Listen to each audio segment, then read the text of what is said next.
Apapun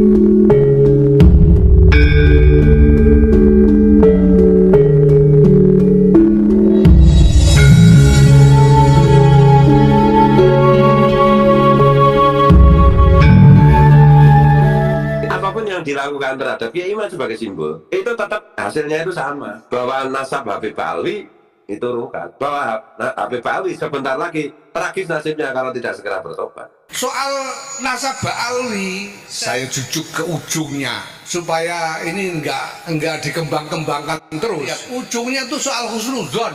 Nah berarti itu beritanya dusta, tidak bisa dipercaya. Tapi kalau ibu mau husnudzon, mangga. Bu, saya ini bujangan. Kata anaknya, jangan diterima bu, jangan-jangan bohong. Wis, kiai dia, kita harus husnudzon sama kiai. Ya udah, kejebak ibu-ibu. Punya menantu yang sudah punya istri 2, yang sudah punya anak 7, punya cucu 1, akhirnya begitu. Kalau PBNO itu bikin kayak begini, kan PBNO kena getahnya gitu loh. Lah kita kan dalam rangka menyayangi PBNO. Nggak usah ikut-ikutan kena getah lah, nggak usah ikut-ikutan kena tulah lah.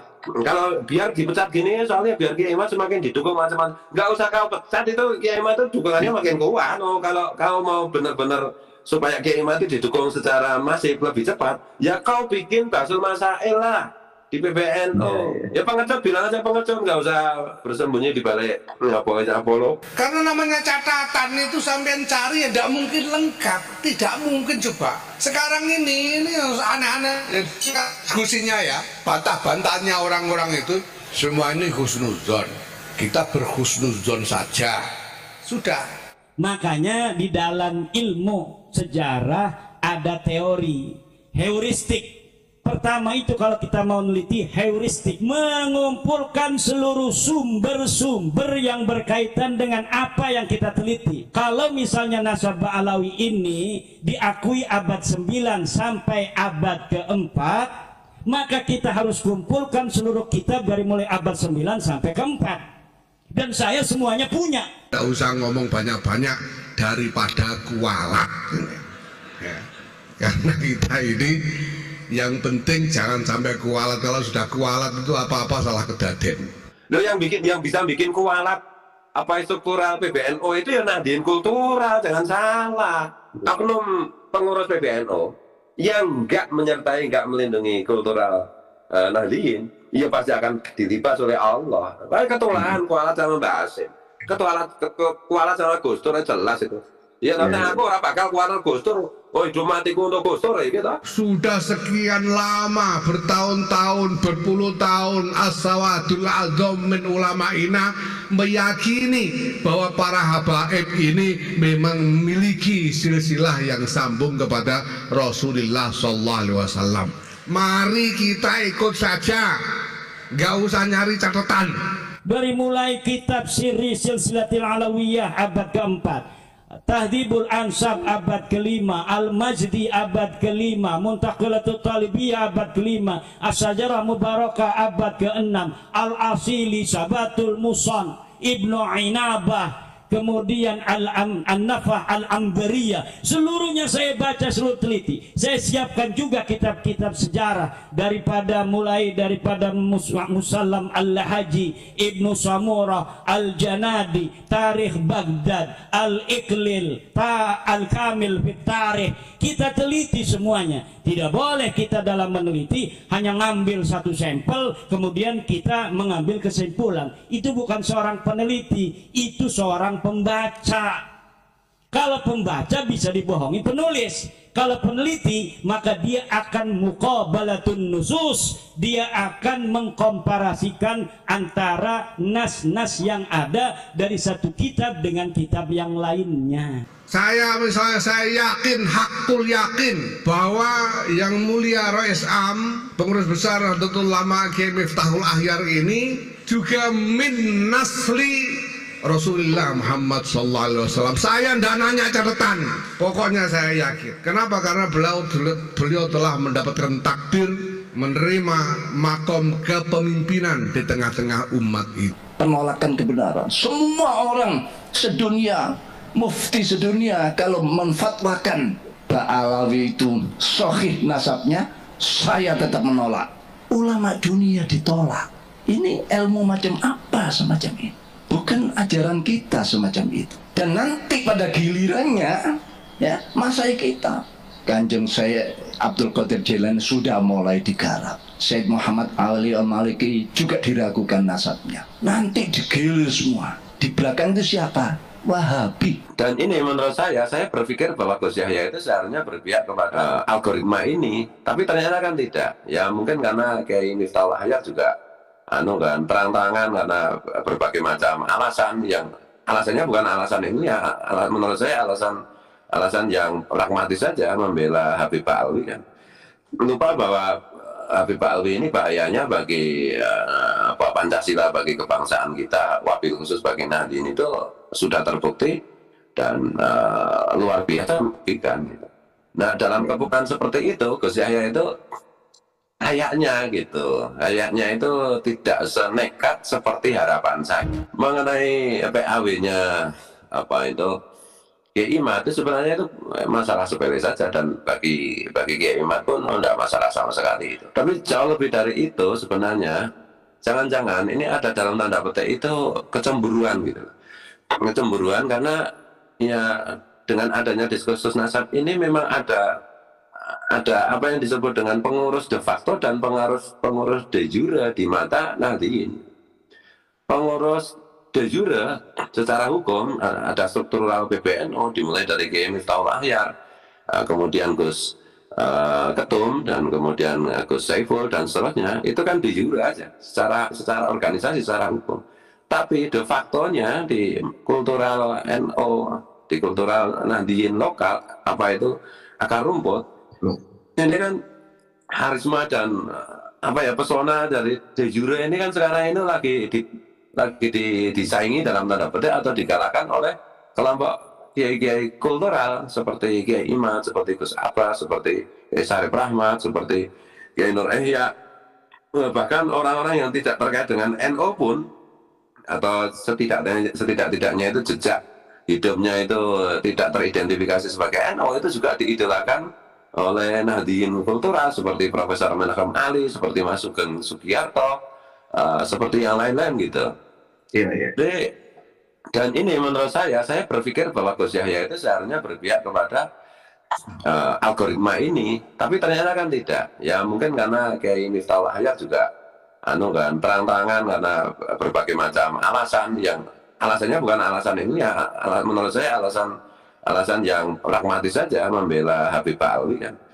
Lupa bahwa Habib Alwi ini bahayanya bagi Pancasila, bagi kebangsaan kita, wabil khusus bagi Nahdien itu sudah terbukti dan luar biasa membuktikan gitu. Nah dalam kebukaan seperti itu Gus Yahya itu kayaknya itu tidak senekat seperti harapan saya. Jadi ada Dr. Fahru Razi gitu yang memang pro Ba'alawiyah di ininya, dan bahkan setahun lalu kan saya ngirim surat agar ketum PBNU itu memecat semua Habib yang ada di struktural PBNU. Tapi ternyata yang terjadi kan malah justru Kiai Imad yang dipecat. Iya. Jadi ya kita di satu sisi memahami bagaimana cara berpikirnya Gus Yahya, tapi di satu sisi menurut saya ini mudah-mudahan Gus Yahya mendengar, tidak cukup cara-cara menangani seperti ini itu enggak cukup gitu. Ini cara menangani masalah biasa untuk urusan yang luar biasa. Itu urusan nasab Habib Alwi ini kan urusan yang luar biasa, urusan yang tidak teragendakan, urusan yang dalam tanda petik itu diilhamkan atau quote and quote itu diwahyukan Tuhan untuk diselesaikan. Ya sama dulu dengan ketika Gus Dur itu harus menghadapi operasi ninja itu. Jadi juga langkah-langkahnya harusnya itu ekstra gitu. Langkah-langkahnya, cara berpikirnya itu harus di luar pakem. Nah ini kelihatannya Gus Yahya improve-nya menurut saya secara intelektual itu masih pakem aja gitu. Iya. Ada tersandera itu tadi Gus. Atau ada tersandra atau ada transaksi, tanda kutip transaksi sosial tertentu. Gimana menurut Gus? Ya jelas itu, semua pemimpin di Indonesia, semua elit organisasi di Indonesia itu kita menyadari semua pasti tersandra. Persoalannya apakah Gus Dur tidak tersandra? Ya Gus Dur tersandra juga. Tapi kan Gus Dur itu bisa berkelit, bisa begitu kreatif gitu. Dan memang akibatnya Gus Dur itu dijatuhkan dari kursi kepresidenan. Tetapi kepresidenan Gus Dur dengan dijatuhkan itu menjadi melegenda, menjadi sangat amanah di hadapan manusia dan di hadapan malaikat kan gitu. Nah ini Gus saya kayaknya harus kita dorong untuk melakukan langkah-langkah nekat seperti itu. Itu apalagi menghadapi, mohon maaf ya, mengutip dari apa yang dinyatakan oleh Dr. Saleh Basari itu, Rois Ngam kita kali ini itu memang lain daripada yang lain gitu loh. Ya dalam banyak hal itu menurut saya itu kok apa ya, kedodoran untuk menduduki posisi Rois Ngam. Bandingkan dengan Rois Ngam sebelum-sebelumnya. Dalam sejarah NU, setahu saya nggak pernah ada Rois Ngam kok dibantah Nadine Kultural, dibantah oleh kiai-kiai kampung gitu. Kalau alasannya dulu tidak ada medsos, ya dulu itu kiai-kiai biasa saling berkirim surat. Nggak pernah ada Rois Ngam PBNU kok dipertanyakan seperti sekarang ini. Karena Rois Ngam PBNU itu kalau di agama Katolik kayak semacam pausnya gitu. Sri Paus di Nahdlatul Ulama. Dan Sri Pausnya kalau kentut batal ya gimana?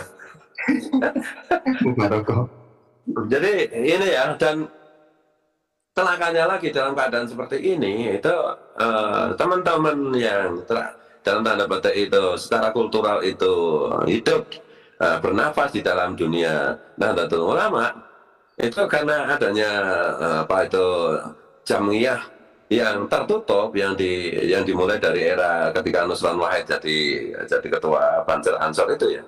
Jadi sekarang itu kayak Banser macam-macam. Kemarin sih cari aja ngeritik Kiai Miftahul Ahyar langsung diancam kan. Dan itu kan sama Banser sama Ansor sama yang lain-lain. Jadi menurut saya udah gimana ya? Sekali lagi kita harus harus sampaikan bahwa seperti yang saya lakukan dan dilakukan oleh teman-teman itu semuanya kan karena kecintaan kepada Nahdlatul Ulama, kepada Gus Dur, kepada Hadratus Syekh Kiai Hasyim Asy'ari, dan itu nanti puncaknya adalah kepada Pancasila, kepada Bhinneka Tunggal Ika.